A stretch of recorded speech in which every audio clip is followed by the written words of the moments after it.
Alors, je suis en présence de Pierre Vacossin, qui est vice-président de France Adot 62 et qui va nous présenter son action au sein de l'association.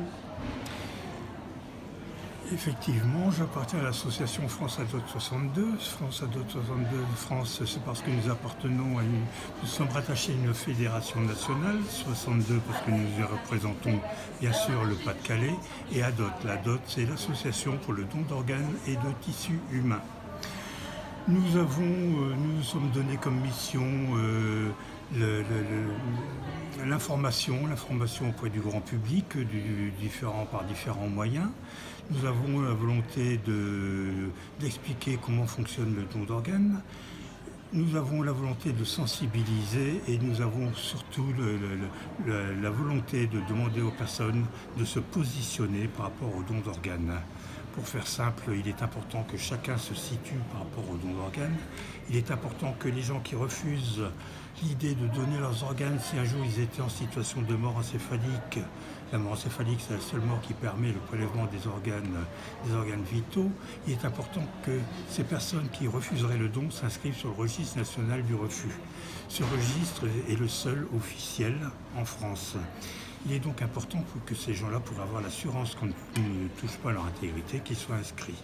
Par contre, toutes les autres personnes, et malgré qu'il y ait une loi qui permette le prélèvement dans la mesure où ils ne sont pas inscrits sur le registre du refus, il est important que ces personnes-là informent leur entourage de cette volonté de prélèvement, si un jour ils pouvaient être dans cette situation de pouvoir sauver des vies. Le pire pour nous, en tant qu'association, serait d'imaginer qu'une personne qui a la volonté de donner ses organes, parce qu'on n'a pas su réellement sa volonté, parce qu'on n'a pas su quelle était sa position par rapport à ce don, qu'elle soit enterrée ou qu'elle part en crémation avec ses organes, sachant qu'elle aurait pu sauver jusqu'à 5 ou 6 vies.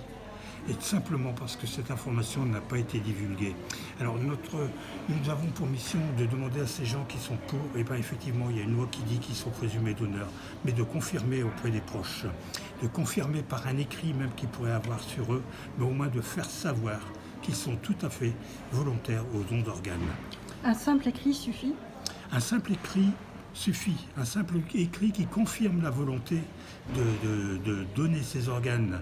Une simple carte, on dit que la carte n'est plus obligatoire, la carte n'a jamais été obligatoire, la carte n'est pas officielle. La carte c'est uniquement l'équivalent d'une attestation que l'on pourrait faire, une attestation papier qui par au recto, simplement en y inscrivant son nom, son prénom, atteste que sa propre volonté est de donner ses organes.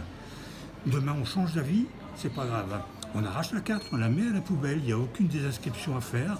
C'est l'équivalent d'une attestation papier que vous auriez fait et que vous mettez à la poubelle. Peu importe le document sur lequel vous attestez votre volonté, l'essentiel c'est qu'il soit fait. Même si vous n'avez pas fait par écrit, informez la famille, informez les proches. Évitez que demain, on leur pose la question de savoir quelle était votre volonté, si vous n'avez pas exprimé votre volonté de vouloir donner, ou tout simplement de ne pas vouloir donner. Donc, ne pas placer les proches dans une situation très complexe arrivée à ce stade. Exactement. Il faut que ce soit votre volonté qui soit exprimée, et non pas vos proches qui vont essayer de déceler votre volonté, qui vont essayer par peut-être des propos que vous avez tenus il y a pas mal de temps, de savoir, d'imaginer si votre générosité allait jusqu'à vouloir donner vos organes.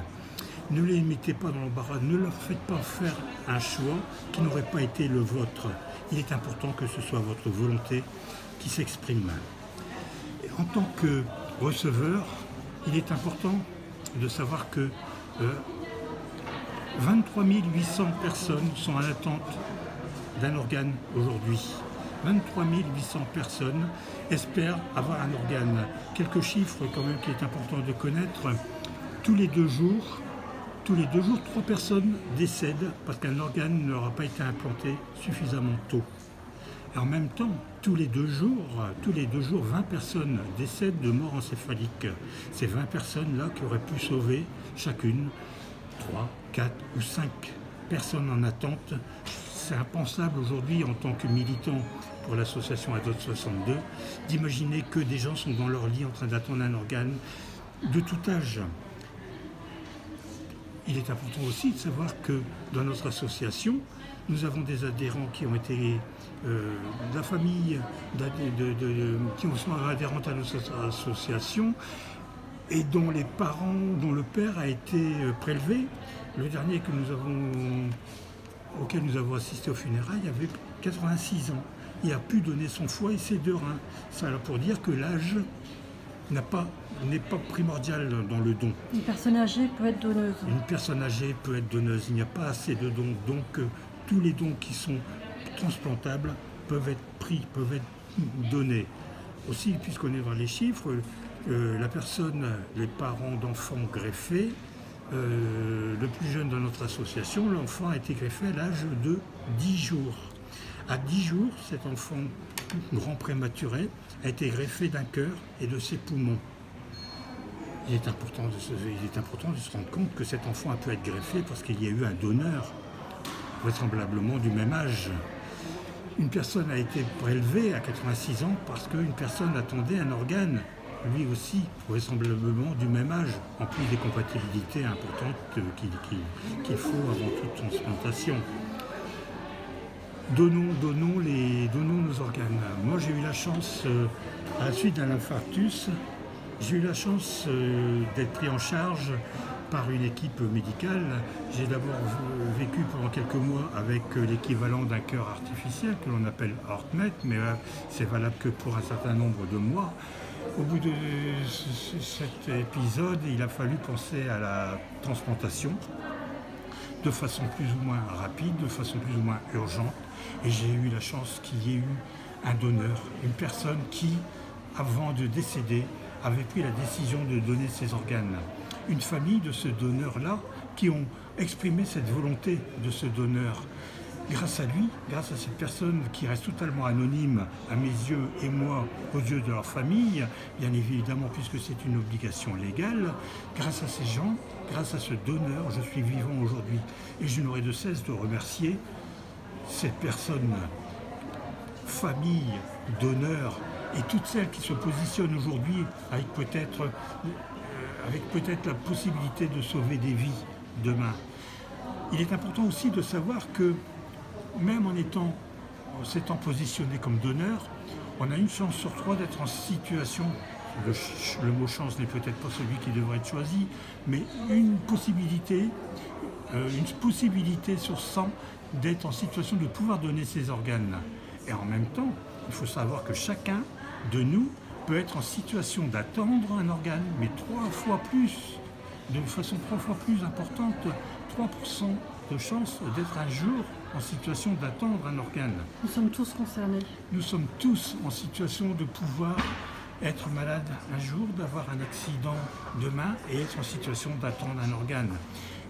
N'oublions pas que les organes qui peuvent être transplantés sont le cœur, les 2 poumons, le foie, une partie du foie, le pancréas, les 2 reins. Tous ces organes-là, un jour, peuvent être en situation de défaillance. J'ai oublié le pancréas. Les gens concernés, ce sont tous les diabétiques. Le nombre de personnes qui sont aujourd'hui en attente d'un rein, qui sont en situation d'être en situation d'hémodialyse, et seule une greffe pour aller sortir de cette situation d'hémodialyse, c'est formidable. Il y a ce traitement qui leur permet d'attendre, qui leur permet de vivre. Mais, j'ai pas entendu ce que vous dites. C'est pas une vie. C'est ce qui permet de survivre. Voilà. Sachant qu'une personne qui décède pourrait donner 2 reins et permettre à ces 2 personnes-là de quitter cette forme de survie qu'ils vivent 3 fois par semaine et quelquefois plus. Écoutez, un grand merci pour ce témoignage très personnel. Et donc, la conclusion donc, de cet échange sera toujours de dire positionnez-vous. Positionnez-vous. Si vous êtes contre, inscrivez-vous sur le registre du refus. Si vous êtes pour, parlez-en à vos proches. Demandez la petite carte qui n'a pas de valeur légale, qui s'appelle aujourd'hui la carte d'ambassadeur et non plus la carte de donneur, parce qu'il y a la volonté que vous en parliez autour de vous, que vous en parliez avec vos proches. Merci.